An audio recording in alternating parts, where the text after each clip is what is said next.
Assalamualaikum warahmatullahi wabarakatuh. Selamat pagi anak-anak. Bagaimana kabar kalian pada hari ini? Alhamdulillah, semoga kita senantiasa diberikan kesehatan oleh Allah Subhanahu wa taala. Anak-anak, sebelum kita memulai pembelajaran, marilah kita berdoa bersama-sama. Bismillahirrahmanirrahim. Raditu billahi robba wa bil islami dina wa bi muhammadin nabiyya wa rasula. Rabbi zidni ilma warzuqni fahma. Amin. Anak-anak, apakah kalian sudah siap menerima pembelajaran dari Bu Guru? Tentunya siap dan tetap semangat ya. Nah, minggu kemarin kita belajar tentang Al-Quran Mukjizat Nabiku. Untuk hari ini kita akan belajar tentang kebenaran Al-Quran pada semua aspek kehidupan. Nah, apa yang kalian tahu tentang Al-Quran?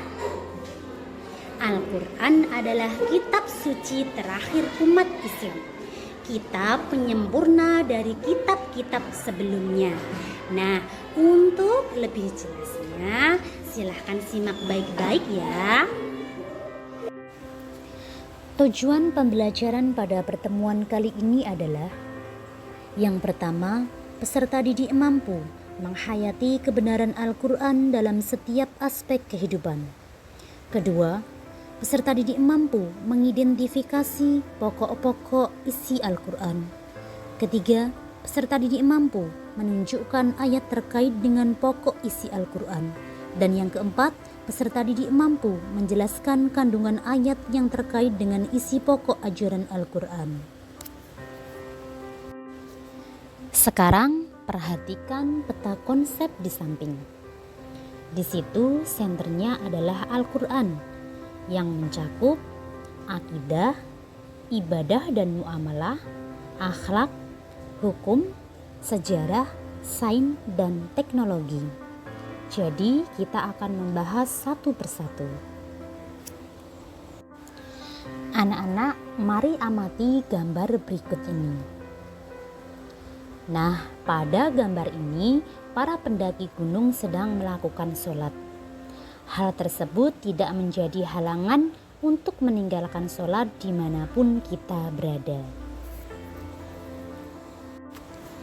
Isi kandungan Al-Quran digali dan dikembangkan ke dalam berbagai bidang disiplin keilmuan. Secara garis besar, isi kandungan Al-Quran meliputi: yang pertama, akidah. Akidah Islam adalah keyakinan berdasarkan ajaran Islam yang bersumber dari Al-Quran dan hadis. Kemudian, inti pokok ajaran Islam adalah masalah tauhid. Tauhid itu sendiri adalah meyakini keesaan Allah, bahwa tiada Tuhan selain Allah. Hal tersebut tertera dalam Quran surat Al-Ikhlas yang bunyinya: Bismillahirrahmanirrahim. Qul huwallahu ahad, Allahus samad, lam yalid walam yulad, walam yakul lahu kufuwan ahad. Shadaqallahul azim. Yang artinya, katakanlah dialah Allah yang Maha Esa, Allah tempat bergantung segala sesuatu.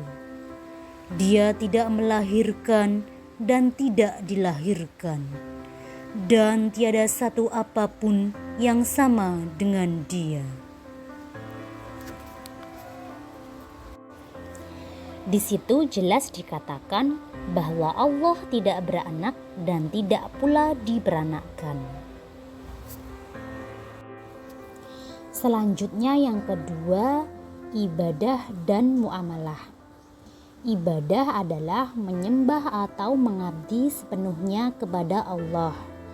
Nah, adapun macam-macam ibadah terbagi menjadi dua. Yang pertama, ibadah mahdhah, yaitu ibadah yang tata cara dan teknisnya telah ditentukan secara jelas dalam syariat, atau ibadah langsung, contoh sholat, puasa, zakat, dan haji. Kemudian yang kedua, ibadah ghairu mahdhah, yaitu ibadah yang tata caranya tidak ditentukan secara khusus atau ibadah yang tidak secara langsung. Contohnya, membantu orang yang kesusahan, taat sama orang tua, dan masih banyak lainnya. Yang ketiga, akhlak. Akhlak adalah etika atau moral. Maksudnya, sifat yang tertanam dalam jiwa manusia yang muncul spontan dalam tingkah laku hidup sehari-hari. Contohnya, sopan santun, menghormati orang lain, bertutur kata yang lembut, dan masih banyak lainnya. Yang keempat, hukum. Dalam masalah hukum, Al-Quran memuat kaidah-kaidah dan ketentuan dasar bagi umat manusia. Salah satu isi pokok ajaran Al-Quran bertujuan untuk memberikan pedoman kepada umat manusia agar kehidupannya menjadi tentram dan bahagia dunia akhirat. Anak-anak, bisa dilihat di situ ketentuan-ketentuan hukum yang dijelaskan dalam ayat-ayat Al-Quran. Antara lain, yang pertama, hukum perkawinan tertera dalam Quran surat Al-Baqarah ayat 221. Kemudian hukum waris tertera dalam Quran surat An-Nisa ayat 7-12. Kemudian hukum perjanjian tertera dalam Quran surat At-Taubah ayat 4. Dan hukum pidana tertera dalam Quran surat Al-Baqarah ayat 178. Yang kelima, sejarah. Di dalam Al-Quran banyak menjelaskan tentang sejarah atau kisah umat masa lalu. Sejarah atau kisah-kisah tersebut bukan hanya sekedar cerita atau dongeng semata, tetapi dimaksudkan untuk menjadi pelajaran bagi umat Islam. Yang keenam, dasar-dasar iptek. Al-Quran mengandung ayat-ayat yang memuat pengetahuan dan teknologi. Karenanya Al-Quran adalah kitab suci yang ilmiah. Pengetahuan dan teknologi yang tersirat dalam kandungan Al-Quran dapat dikembangkan guna kemaslahatan dan kesejahteraan hidup manusia. Ilmu pengetahuan dan teknologi tersebut diantaranya berkenaan dengan ilmu kedokteran, farmasi, pertanian, matematika, fisika, kimia, biologi, teknologi pesawat terbang, dan masih banyak lainnya. Di antara cendekiawan Muslim tersebut adalah yang pertama, Ibnu Rus. Beliau ahli dalam bidang filsafat. Kemudian Ibnu Sina. Beliau ahli dalam bidang kesehatan. Dari apa yang telah Bu Guru sampaikan tadi, dapat diambil kesimpulan bahwa Al-Quran adalah wahyu Allah yang telah diturunkan melalui malaikat Jibril untuk diberikan kepada Nabi Muhammad SAW untuk dijadikan petunjuk dan pedoman hidup untuk seluruh umat manusia. Semoga kita semua bisa mengamalkan ajaran-ajaran Al-Quran dalam kehidupan sehari-hari. Amin amin ya robbal alamin. Selanjutnya Bu Guru akan memberikan tugas kepada kalian. Sebutkan pokok-pokok kandungan isi Al-Quran disertai dengan contohnya. Jangan lupa kerjakan di Google Drive. Link dikumpulkan via WhatsApp Bu Guru. paling lambat 3 hari setelah ini. Demikian apa yang dapat Bu Guru sampaikan, semoga bermanfaat untuk kita semuanya. Di sini Bu Guru mohon maaf apabila Bu Guru di dalam menyampaikan materi pembelajaran banyak kesalahan. Marilah kita tutup pelajaran pada hari ini dengan doa kafaratul majelis. Bismillahirrahmanirrahim.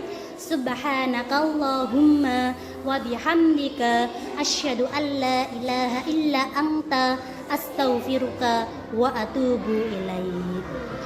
Akhir kata, wabillahi taufik wal hidayah war ridho wal inayah. Wassalamualaikum warahmatullahi wabarakatuh.